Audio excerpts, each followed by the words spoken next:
വിശുദ്ധ എന്ന് ഔപചാരികമായിട്ട് നമ്മൾ പറയുമ്പോൾ രൂപതാധ്യക്ഷൻ ഇടവക വികാരിയോടൊത്ത് ഇടവക ജനങ്ങൾക്ക് വേണ്ടി അർപ്പിക്കുന്ന പരിശുദ്ധ കുർബാന എന്നാണ്. അതാണ് സന്ദർശനം, അജപാലന സന്ദർശനം. കുർബാനയിൽ സാധ്യമാകുന്ന എല്ലാവരും പങ്കെടുക്കണം. ആദിമസഭയിൽ വലിയൊരു കീഴ്വഴക്കമുണ്ടായിരുന്നു.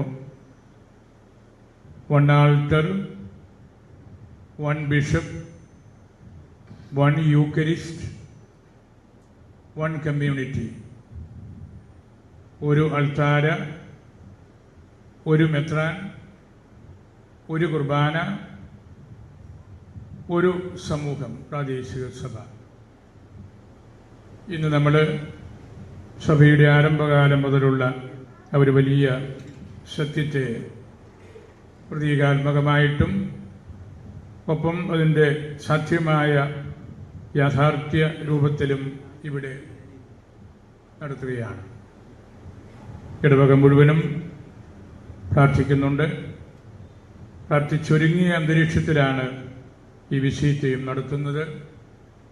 ബഹുമാനപ്പെട്ട വികാരിയച്ഛൻ ഇടവകയുടെ ചരിത്രമൊക്കെ പറഞ്ഞപ്പോൾ ഭവന സന്ദർശനങ്ങളെക്കുറിച്ചും പരിശുദ്ധ കുമ്പസാരത്തെക്കുറിച്ചും ആളുകളെ കേൾക്കുന്നതിനെക്കുറിച്ചുമെല്ലാം പറഞ്ഞല്ലോ. ആ കേൾവിയുടെ ഫലമാണ് ഇപ്പോൾ ഇവിടെ നമ്മൾ ഒന്നായിട്ട് ഇരിക്കുന്നതിൻ്റെ പ്രധാനപ്പെട്ട കാരണവും. ഞാൻ ഇന്നലെ വന്നതാണ്. നല്ലൊരു പള്ളി കമ്മിറ്റി നമുക്കുണ്ട്. അവരുമായിട്ടൊന്നിച്ച് കൊന്ത നമസ്കാരം അർപ്പിക്കുകയും 1.5 മണിക്കൂറോളം ഇടവകയുടെ അജപാലനപരമായ കാര്യങ്ങൾ പങ്കുവയ്ക്കുകയും ചെയ്തു. എല്ലാവരും അവരെ ഏൽപ്പിച്ചിരിക്കുന്ന പ്രത്യേക ശുശ്രൂഷകളെക്കുറിച്ച് ചിന്തിച്ച് ഒരുങ്ങി നല്ലൊരു പങ്കുവയ്ക്കലായിരുന്നു. നല്ല പ്രാർത്ഥനാന്തരീക്ഷത്തിൽ നമുക്ക് പള്ളി കമ്മിറ്റി യോഗം കൂടാനും അതിൻ്റെ ചിന്തകൾ മറ്റുള്ളവരുമായിട്ട് പങ്കുവയ്ക്കാനും എല്ലാം കഴിഞ്ഞു. നിങ്ങളുടെ നല്ല കൂട്ടായ്മയ്ക്കും പള്ളി കമ്മിറ്റിയുടെ പ്രതിനിധി യോഗത്തിൻ്റെ പ്രാധാന്യം എന്താണെന്ന് നിങ്ങൾ ശരിക്ക് മനസ്സിലാക്കിയതിനെക്കുറിച്ചും ഞാൻ പ്രത്യേകമായിട്ട് നന്ദി പറയുകയാണ്.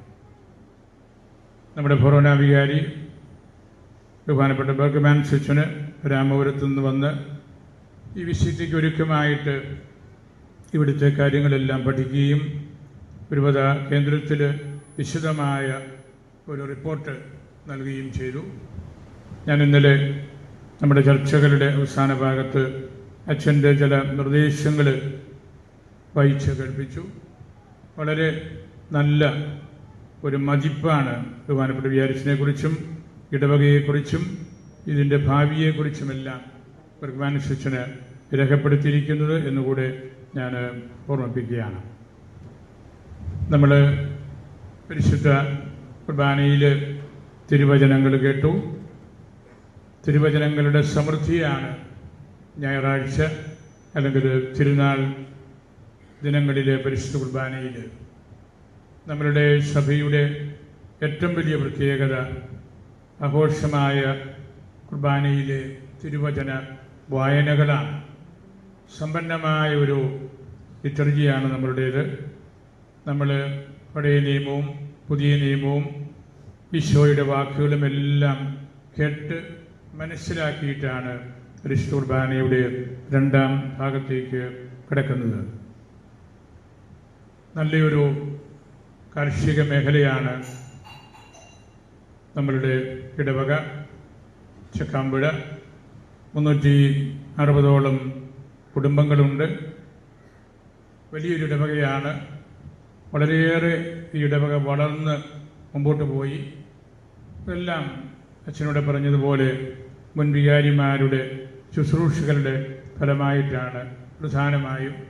തീർച്ചയായിട്ടും നിങ്ങളുടെ സാന്നിധ്യവും പ്രാർത്ഥനയും പങ്കുവയ്ക്കലും എല്ലാം ഉണ്ട്.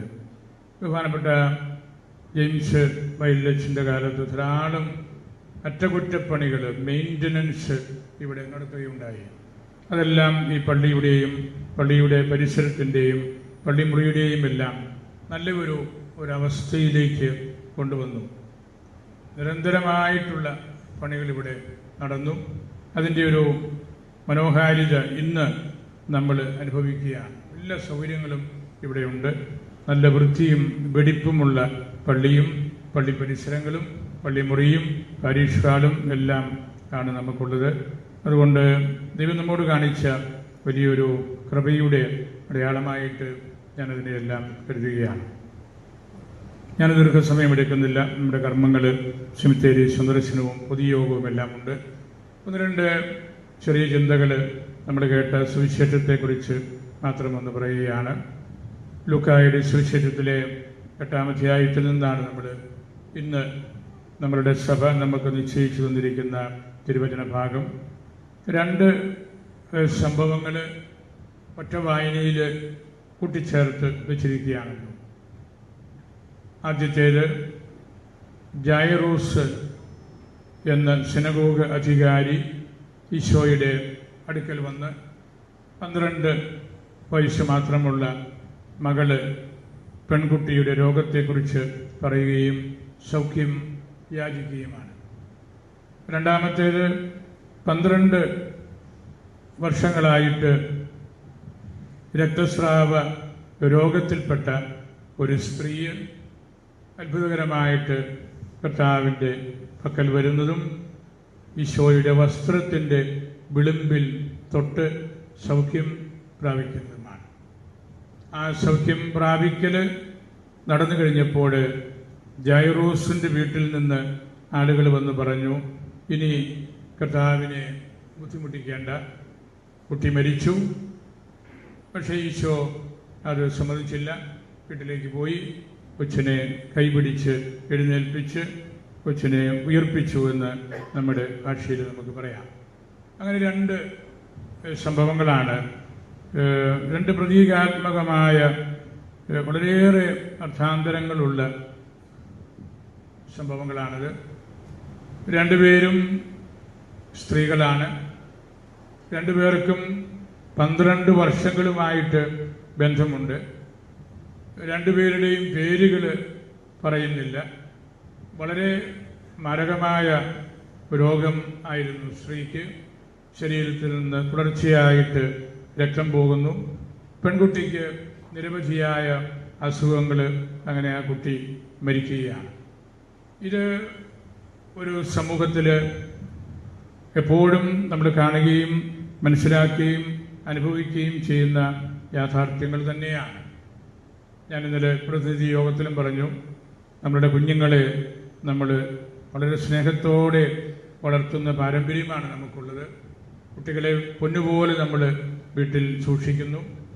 ഈ നാടുകളിലൊക്കെ ചില പ്രതിസന്ധികൾ നമ്മളുടെ വീടുകളിലും നമ്മുടെ സമൂഹത്തിലുമെല്ലാം ഉണ്ട്. അത് സാമൂഹ്യ മാധ്യമങ്ങളുടെ അതിപ്രസരം മൂലവും മദ്യം, മയക്കുമരുന്ന് തുടങ്ങിയ തിന്മകളുടെ സാന്നിധ്യം വഴിയുമെല്ലാമാണ്. ഇവിടെ നമ്മുടെ ഒരു വീട്ടിലെ കുഞ്ഞിനോട് അപ്പൻ കാണിക്കുന്ന സ്നേഹം പോലെയാണ്. ജൈറൂസ് വലിയ ഉദ്യോഗസ്ഥനാണ്. ഒരു മകളേ ഉള്ളൂ. ഈശോയെക്കുറിച്ച് കേട്ടിട്ടുണ്ട്. അങ്ങനെ ഓടി വന്ന് കർത്താവിൻ്റെ പക്കൽ വന്ന് യാചിക്കുകയാണ്, രോഗം മാറ്റി തരണമേ എന്ന്. അത് കർത്താവ്, ഞാനതിൻ്റെ വിശദാംശങ്ങളിലേക്ക് കടക്കുന്നില്ല. കൊച്ചു മരിച്ചു, കുട്ടി മരിച്ചില്ല എന്ന് കർത്താവ് പറഞ്ഞപ്പോഴും മറ്റുള്ളവർ കളിയാക്കി. പക്ഷേ ഈശോ അതൊന്നും വകവയ്ക്കാതെ ആ വീട്ടിലെത്തി കുഞ്ഞിനെ കൈക്ക് പിടിച്ച് എഴുന്നേൽപ്പിച്ച് ഇരുത്തുകയാണ്. ഈ 2 സ്ത്രീകളുടെ സംഭവങ്ങൾ നമ്മളോട് സുവിശേഷകൻ പറയുമ്പോൾ സ്ത്രീകൾക്ക് ആദിമ സഭയിലുണ്ടായിരുന്ന പ്രാധാന്യവും എല്ലാ കാലത്തും സ്ത്രീകളിലൂടെ നടക്കുന്ന സുവിശേഷവൽക്കരണവും സഭയുടെ ഒരു നിർമ്മിതിയുമാണ് നമ്മൾ കാണുന്നത്. കർത്താവിനോട് ചേർന്ന് നിന്ന് സുവിശേഷത്തെ ജീവിതത്തിൽ കൊണ്ടു നടക്കുന്ന ഒരു വലിയ പറ്റം ആളുകൾ സ്ത്രീകളാണ്, അമ്മച്ചിമാരാണ്, പെൺകുട്ടികളാണ്. അമ്മച്ചിമാരുടെ വിശ്വാസമാണ് സഭയിൽ ഏറ്റവും ശക്തമായിട്ടുള്ളത്. ജോൺ പോൾ രണ്ടാമൻ മാർപ്പാപ്പ, വിശുദ്ധനായ മാർപ്പാപ്പ, ഒരു പ്രസംഗത്തിൽ അല്പം തമാശ കലർത്തി പറഞ്ഞിരുന്നു, കർത്താവ് 12 സ്ത്രീകളെയാണ് തെരഞ്ഞെടുത്തിരുന്നതെങ്കിൽ മരണസമയത്ത്, ഈശോയുടെ മരണസമയത്ത് ആ 12 പേരും കുരിശിൻ്റെ ചുവട്ടിൽ കാണുമായിരുന്നു എന്ന് പരിശുദ്ധ വലിയ അർത്ഥാന്തരങ്ങളോടുകൂടി പറഞ്ഞ ഒരു കാര്യമാണ്. അങ്ങനെ ഈശോയോടുള്ള സ്നേഹത്തിൻ്റെ, ഈശോയുടെ യാതനകളുടെ, മരണത്തിൻ്റെ, രക്ഷാകരമായ ഉയിർപ്പിൻ്റെ ആ കാര്യത്തിലൊക്കെ സ്ത്രീകൾ വഹിക്കുന്ന വലിയൊരു പങ്ക് ഇന്നത്തെ സുവിശേഷത്തിലൂടെ സഭ നമ്മെ ഓർമ്മപ്പെടുത്തുകയാണ്. കർത്താവിന് ഇന്നത്തെ സുവിശേഷത്തിൽ നമ്മൾ കാണുന്നത് വലിയൊരു താല്പര്യപൂർവമായ ഒരു സ്വാഗതം ലഭിക്കുന്നുണ്ട്. നമ്മുടെ മിഷണറിമാർക്കൊക്കെ മറ്റു ദേശങ്ങളിൽ ചെല്ലുമ്പോൾ ലഭിക്കുന്നത് പോലെ എത്രയോ താല്പര്യത്തോടു കൂടിയാണ് ആളുകൾ കാത്തിരിക്കുന്നത്.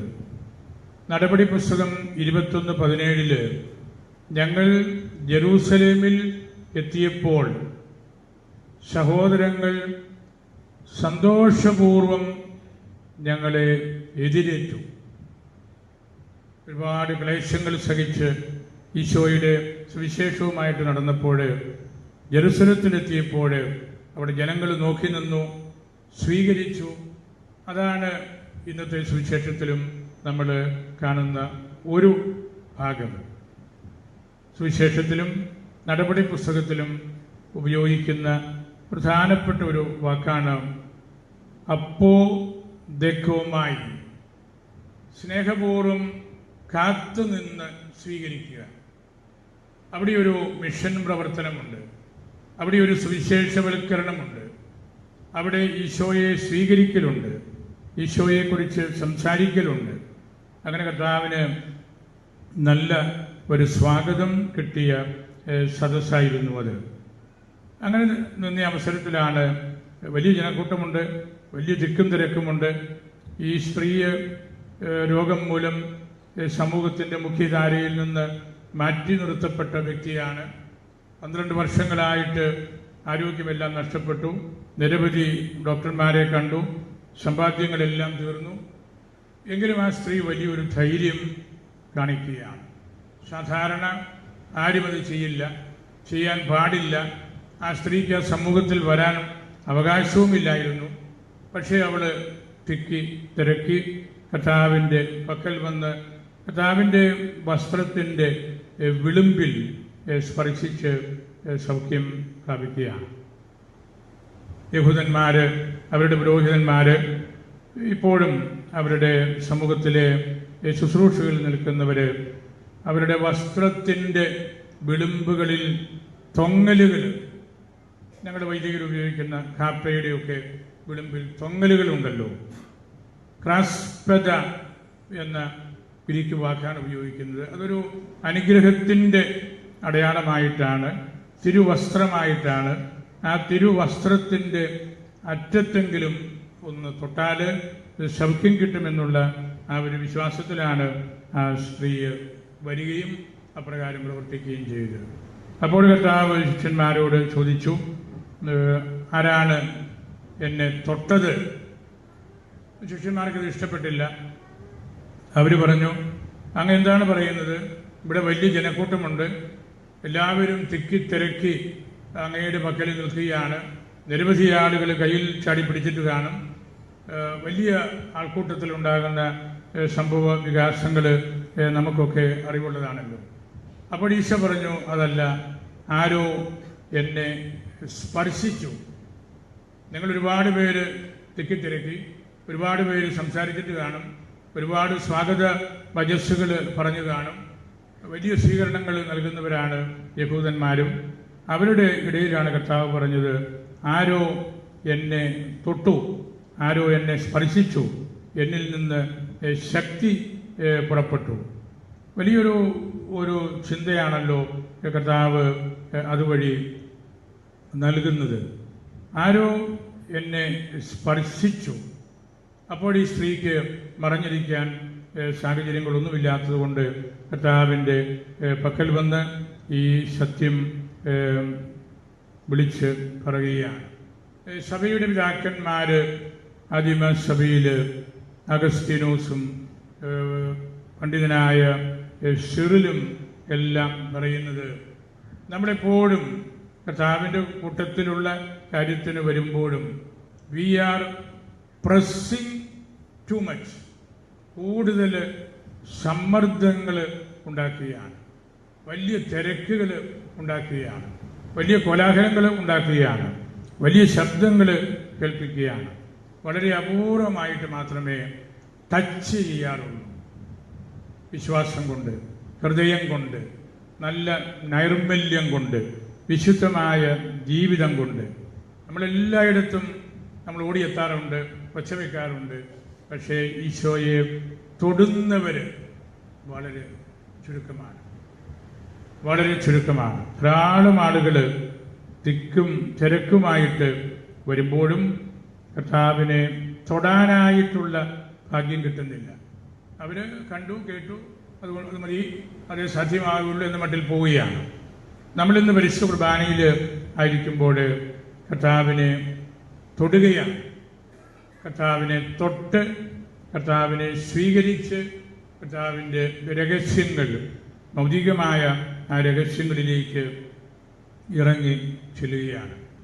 പരിശുദ്ധ ബെനഡിക്റ്റ് പിതാവ് ഒരു ഹോമിലിയിൽ പറയുകയുണ്ടായി, ഈ സ്ത്രീ, this woman is the figure of every believer.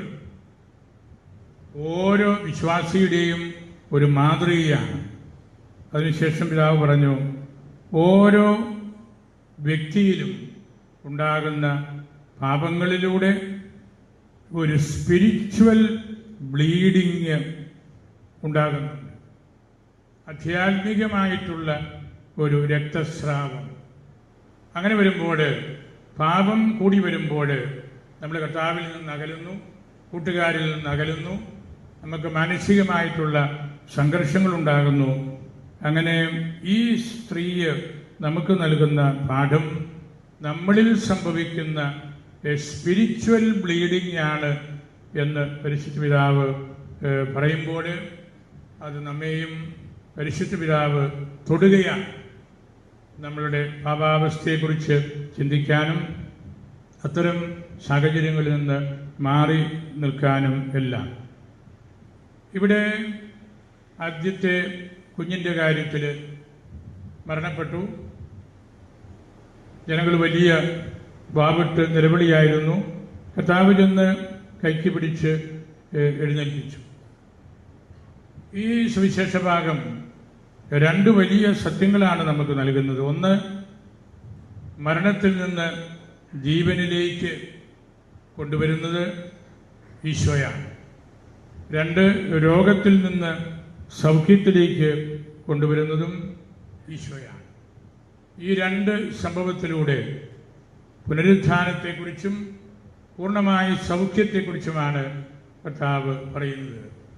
രണ്ടും പേരില്ലാത്ത വെറും സാധാരണക്കാരായ രണ്ട് സ്ത്രീകളിലൂടെ നടക്കുന്ന കാര്യമാണ്. വലിയ പ്രബോധനമാണിത്, വലിയ സുവിശേഷവൽക്കരണമാണിത്. ബെനഡിക്റ്റ് പിതാവ് പറഞ്ഞല്ലോ, നാം ഓരോരുത്തരുമാണത്. മക്കളെക്കുറിച്ച് വേദനിക്കുന്ന എല്ലാ മാതാപിതാക്കളെയുമാണ് അവിടെ ഈശോ നമ്മുടെ മുമ്പിൽ കൊണ്ടുവരുന്നത്. അങ്ങനെ ഈ തിരുവചനങ്ങളിലൂടെ നമ്മൾ കടന്നു പോകുമ്പോൾ കർത്താവ് ആരാണെന്ന് നമ്മൾ മനസ്സിലാക്കുകയാണ്. വിശ്വസിച്ചാൽ മാത്രം മതി. വിശ്വസിക്കുമ്പോഴാണ് പുനരുത്ഥാനം ഉണ്ടാകുന്നത്. വലിയ പിതാക്കന്മാർ, ആത്മീയ പിതാക്കന്മാർ പറഞ്ഞിട്ടുണ്ട്, ശരീരത്തിൻ്റെ ഉയർപ്പ് ലോകത്തിൻ്റെ അവസാനം മാത്രമാണ്. പക്ഷേ ഹൃദയങ്ങളുടെ ഉയർപ്പ് ഓരോ ദിവസവും നടക്കേണ്ടതാണ്. നമ്മൾ പള്ളിയിൽ വരുന്നു, കുർബാനയിൽ പങ്കെടുക്കുന്നു, തിരുവചന പ്രഘോഷണം കേൾക്കുന്നു, നല്ല ഇഷ്ടമുള്ള ആളുകളുമായിട്ട് വർത്തമാനം പറയുന്നു. അവിടെയെല്ലാം നമുക്ക് ഹൃദയങ്ങളുടെ ഉയർപ്പ് ഉണ്ടാകുന്നുണ്ട്. ശരീരത്തിൻ്റെ ഉയർപ്പ് കർത്താവിൻ്റെ രണ്ടാമത്തെ വരവിലാണെങ്കിലും ഓരോ വിശുദ്ധ കുർബാനയിലും ഓരോ നല്ല കണ്ടുമുട്ടലിലും ഹൃദയങ്ങളുടെ ഉയർപ്പുണ്ട്. പരിശുദ്ധ കുർബാന കഴിഞ്ഞ് നമ്മൾ വീട്ടിലേക്ക് പോകുമ്പോൾ തുറന്നിരിക്കുന്ന സക്രാരികളെ പോലെയാണ് നമ്മൾ. വിശുദ്ധ വസ്തുക്കൾ സൂക്ഷിക്കുന്ന പേടകം പോലെയാണ് നമ്മൾ പള്ളിയിൽ വന്ന് കുർബാന സ്വീകരിച്ച് വീട്ടിലേക്ക് മടങ്ങി പോകുമ്പോൾ. അതുകൊണ്ട് ഈ ബാലിക നമ്മുടെ ഓരോരുത്തരുടെയും പുനരുത്ഥാനത്തിൻ്റെ പ്രതീകമാണ്. ലോകത്തിൻ്റെ അവസാനം നമുക്കെല്ലാവർക്കും സംഭവിക്കാനിരിക്കുന്നത് എന്താണോ അതാണ് ഈ കുട്ടിയുടെ ഉയർപ്പിലൂടെ കർത്താവ് പഠിപ്പിക്കുന്നത്. നിരന്തരമായിട്ട് നമുക്ക് ആവശ്യമുള്ളതാണ് സൗഖ്യം, രോഗം, മാനസികമായിട്ടുള്ള ബുദ്ധിമുട്ടുകൾ, അകൽച്ചകൾ, കുടുംബകലഹങ്ങൾ, ഇങ്ങനെ നിരവധിയായ പ്രശ്നങ്ങൾ ഉള്ളപ്പോഴും ധൈര്യമായിട്ട് ഈശോയെ സമീപിച്ചാൽ എല്ലാത്തിനും പരിഹാരമുണ്ട്. അവിടെ മാത്രമേ നമുക്ക് പരിഹാരമുള്ളൂ. മറ്റാരുടെ പക്കൽ നമുക്ക് പോയാലും പരിഹാരമില്ല. ആ സ്ത്രീ അറിയപ്പെടുന്ന ഡോക്ടർമാരുടെ എല്ലാം അടുത്ത് പോയി, സ്ഥലമെല്ലാം വിറ്റ് ചികിത്സിച്ചു, ഒന്നും നേടിയില്ല. ഈശോയുടെ പക്കൽ വന്നപ്പോൾ പൂർണ്ണമായ സൗഖ്യം കിട്ടി. നമുക്ക് കർത്താവിൻ്റെ പരിസരത്ത് ആണ് നമ്മളിരിക്കുന്നത്. ഈശോയെ തൊട്ടാണ് നമ്മുടെ കുർബാനയിൽ ആയിരിക്കുന്നത്. അങ്ങനെ നമുക്ക് നല്ല ഹൃദയത്തിൻ്റെ ഉയിർപ്പ് ഉണ്ടാകേണ്ട അവസരമായിട്ട് നമ്മുടെ നിത്യ ജീവനെക്കുറിച്ചുള്ള പുനരുത്ഥാനത്തെക്കുറിച്ചുള്ള ചിന്തകൾ നൽകുന്ന ഭാഗമായിട്ട് ഈ തിരുവചനത്തെ കാണണം. നമ്മുടെ ശ്രീവ മോശെ കാലഘട്ടത്തിലാണ് ലോകാന്ത്യത്തെക്കുറിച്ചും കർത്താവിൻ്റെ രണ്ടാമത്തെ വരവിനെക്കുറിച്ചും നിത്യജീവനെക്കുറിച്ചുമുള്ള ചിന്തകളെല്ലാമാണ് ഈ കാലഘട്ടത്തിൽ നമ്മൾ ഓർക്കുന്നത്. മാർ സ്ലീവായെക്കുറിച്ച് ഓർക്കുന്ന കാലഘട്ടമാണ്. സ്ലീവ നമ്മുടെ ഉത്ഥാനത്തിൻ്റെ, ഈശോയുടെ ഉത്ഥാനത്തിൻ്റെ, നമ്മുടെ പ്രത്യാശയുടെ അടയാളമാണ്. പരിശുദ്ധ ബെനഡിക്ട് പിതാവ് ഒരിക്കൽ ഒരു ഫ്യൂണറൽ സർവീസിൽ പങ്കെടുത്തപ്പോൾ പറഞ്ഞു, നമ്മുടെ മൃതസംസ്കാരത്തിൽ ഏറ്റവും മുമ്പിൽ കൊണ്ടുപോകുന്ന ആ മരക്കുരിശ്, അതിൽ ക്രിസ്തീയതയുടെ എല്ലാ പ്രബോധനങ്ങളും ഉണ്ട് എന്ന്. ആ മരക്കുരിശിൽ എല്ലാ കാര്യങ്ങളും ഉണ്ട്. അതിൽ ലാളിത്യമാണ്, വിനയമാണ്, കർത്താവിൻ്റെ ഉത്ഥാനമാണ്, എല്ലാ കാര്യങ്ങളും ആ മരക്കുരിശിലുണ്ട്. ആ മരക്കുരിശുമായിട്ടാണ് ആ മൃത ശരീരം നമ്മൾ എടുത്തുകൊണ്ടുവന്ന് പർദീസായിലേക്കുള്ള ആ പ്രവേശനത്തിൻ്റെ അടയാളമായിട്ട് സെമിത്തേരിയിലേക്ക് കൊണ്ടുപോകുന്നത്. നമ്മളും ഇന്ന് മരക്കുരിശെടുത്ത് സെമിത്തേരിയിലേക്ക് പോകുമ്പോൾ നമ്മുടെ പുനരുത്ഥാനത്തിൻ്റെ, നമ്മുടെ വിശ്വാസത്തിൻ്റെ ആകത്തുകയാണ് അതിലൂടെ നമ്മൾ മനസ്സിലാക്കണം. ഞാൻ എൻ്റെ വാക്കുകൾ സംഹരിക്കട്ടെ. നിങ്ങളുടെ നല്ല ഒരുക്കം ഞാൻ ഇന്നലെയും ഇന്നുമായിട്ടെല്ലാം എൻ്റെ ഹൃദയത്തിൽ ഞാൻ ഏറ്റുവാങ്ങി. നിങ്ങൾ നല്ലപോലെ ഒരുങ്ങി നല്ല ഒരു സന്തോഷ പ്രകൃതത്തോടു കൂടിയാണ് ഇന്നലെയും ഇന്നും എല്ലാം നിങ്ങളായിരിക്കുന്നത്. അതാണ് ക്രിസ്തീയത എന്ന് പരിശുദ്ധ പിതാക്കന്മാർ ആവർത്തിച്ച് പഠിപ്പിച്ചിട്ടുണ്ടല്ലോ. നമ്മളുടെ സന്തോഷമാണ്, ജോയ്ഫുൾനെസ്സാണ്, ഹാപ്പിനെസ്സാണ് ക്രിസ്തീയത എന്ന് പറയുന്നത് തന്നെ. അതിലേക്കെല്ലാം നമ്മുടെ വിചാരിച്ചൻ നിങ്ങളെ ഒരുക്കി. അച്ഛൻ നല്ലൊരു ജപാലകനാണ്. ഞങ്ങൾ ഒരേ കാലത്ത് പഠിച്ചവരാണ്. എല്ലാ കാര്യങ്ങളും നല്ലപോലെ പഠിക്കുകയും നല്ല മാർക്ക് വാങ്ങിക്കുകയും ചെയ്തിരുന്നയാളാണ്. ആ ഒരു പ്രാഗൽഭ്യം അച്ഛൻ ജപാലന രംഗത്ത് നിരന്തരമായിട്ട് കാണിക്കുന്നുണ്ട്. എല്ലാവരെയും പഠിച്ച് മനസ്സിലാക്കുന്ന വ്യക്തി. അത് നമുക്ക് രൂപതയുടെ വളർച്ചയ്ക്ക് വലിയ സംഭാവനകൾ അച്ഛൻ ചെയ്തിട്ടുണ്ട്. വലിയ ദേവാലയങ്ങൾ അച്ഛൻ നിർമ്മിച്ചിട്ടുണ്ട്. കുളന്തോട്ടത്തിലും ഇന്ത്യാളത്തുമൊക്കെയുള്ള അതിമനോഹരമായ ദേവാലയങ്ങൾ അച്ഛൻ്റെ ആത്മീയതയിൽ നിന്ന് കണ്ടെത്തി അച്ഛൻ പണിയിപ്പിച്ചതാണ്. അച്ഛൻ ഇതര സ്ഥലങ്ങളിലും, അസ്റ്റേന്ത്യയായിരുന്ന സ്ഥലങ്ങളിലും ധാരാളം നിർമ്മാണ പ്രവർത്തനങ്ങളും ആത്മീയ പ്രസ്ഥാനങ്ങളും നടത്തി. പൗരസ്ത്യ സഭയുടെ, സർവമലബാർ സഭയുടെ ചിരപുരാതനമായ പൈതൃകങ്ങളോട് നല്ല മമതയുള്ള അച്ഛനാണ്. ആ കാര്യങ്ങളെല്ലാം നന്നായിട്ടറിയാം. ദൈവവചനം നല്ല പരിചയമുണ്ട്. വചനം വഴി മാത്രമേ നമുക്ക് പൈശാചിക ശക്തികളെ പുറത്താക്കാൻ പറ്റുകയുള്ളൂ. ബെനഡിക്ട് പിതാവ് ഒരിക്കൽ പറഞ്ഞു, ഇന്ന് ലോകത്തിൻ്റെ ഏറ്റവും വലിയ പ്രശ്നം എക്സോർസിസം നടത്തുന്നുണ്ടെങ്കിലും പിശാച് പുറത്തു പോകുന്നില്ല. നമ്മൾ മാമോദീസായിൽ തുടങ്ങുന്ന കാര്യമാണല്ലോ, പിശാചിനെ പുറത്താക്കുന്നു. നമ്മളിതെല്ലാം ചെയ്യുമ്പോഴും പ്രാർത്ഥിക്കുമ്പോഴും എക്സോർസിസം സഭയുടെ ഒരു മുഖമുദ്രയാണ്. ഈശോയെ തന്നെയും പിശാച് പരീക്ഷിച്ചു വളരെയേറെ കഠിനമായിട്ട്.